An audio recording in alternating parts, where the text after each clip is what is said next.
Within a new AutoCAD document, we need to create 3 new layers. These 3 layers need to be cut, etch, and the layout outline for the material. And that can be done within the Home tab, under the Layers area, in the Layer Properties menu.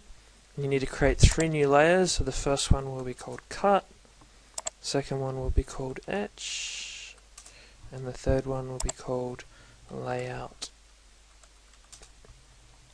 Now, in Illustrator, eventually the line colors need to be red for cutting, blue for etching, and layout will delete, so that doesn't really matter.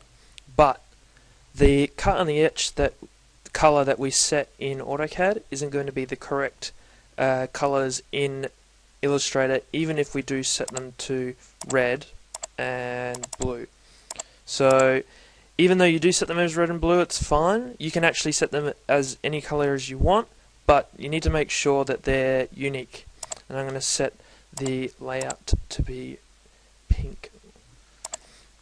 Now, we need to draw the layout of the boundary of our material within AutoCAD. It's best to lay out your pieces in AutoCAD instead of in Illustrator.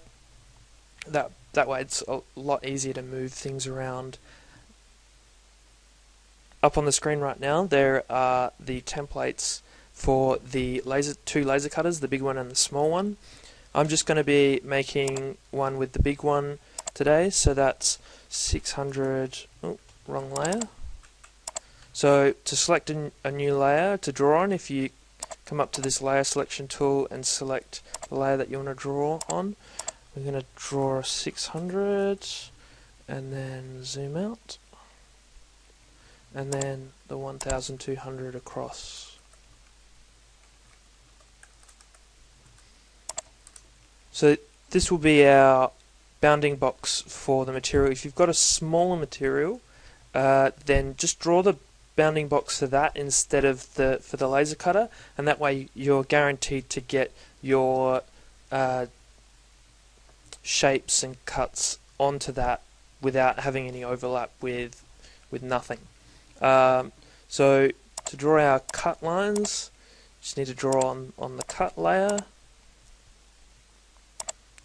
and to draw our etch lines, we just need to draw on the etch layer by selecting it. So we're going to draw a circle.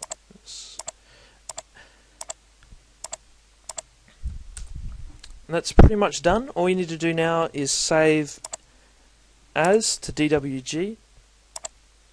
I'm going to save this as demo. And just make sure that you save this to AutoCAD 2007 format, just so that you're guaranteed that it will open in any version of Illustrator. So now we need to import our DWG file into Illustrator so that the laser cutter can print it. If you're not using a template provided by the workshop, then the best way to start is by either creating a new web document from the Illustrator splash screen. If you don't have the splash screen open, then you can do that by selecting File, New, and then within the New Document dialog box, we need to create the width and height of the material that we're using, setting the units to millimeters or pixels. I prefer millimeters, and making sure that within your advanced drop-down menu that the color mode is set to RGB, and the raster effects screen DPI doesn't really matter, and selecting OK. So now we have our material bounding box. To import our DWG now, all we need to do is select File, Place, and then find out File. Sorry for the mess. So now we have our DWG option dialog box. If you've drawn your model in AutoCAD as one-to-one to the model size, then you just need to stick to the original size. But if you've made it at one-to-one to reality and it needs to be scaled down to 1 to 50 or 1 to 100, then we just need to use the scale by feature. And the trick with the scale by feature is it's reversed, so if you have a 1 to 50, then you just need to type in 50 to 1. If you want 1 to 100, then you just type 100 to 1. But today I'll be using the original size. So here we have our DWG within Illustrator. Now this has also imported the bounding box, and we need to remove the bounding box, but the bounding box is really useful so that we can position it to the exact registry in Illustrator. And to do that, we just need to group all the objects together by selecting Object, Group, and that's group them together. And then in this top band, you'll see a grid. Normally it's set so that it looks like that, so that the Cartesian coordinates are set from the very center of the object. We want them to be set to the bottom left-hand corner, and then if we type in 0 into X and 0 into Y, that'll position our bounding box into that position on the workspace. And then all we need to do to remove that grouping is selecting Object and selecting Ungroup, and then doing that until Ungroup is grayed out. It usually takes two selections. So now we have our workspace with the DWG placed at the exact position for the laser cutter. To remove the bounding box, you just need to select one of the lines, and as long as no other lines in your DWG have the same color as that line except for the bounding box, if we come up to select same and stroke color, it'll select just the bounding box because of its magenta color, and then just hit delete, and we're left with our cut and etch lines. Now the cut and etch lines aren't the correct color. To see if they are the correct color, if you select one of the lines, if you come up to this color tab just here, it'll tell you whether or not it's the AutoCAD color or a RGB red.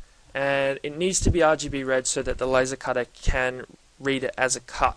So to make it RGB red, as if you've used a RGB web file when you opened Illustrator, then within the swatch tab you find RGB red and RGB blue and all the various other RGB colors that you can apply to these lines.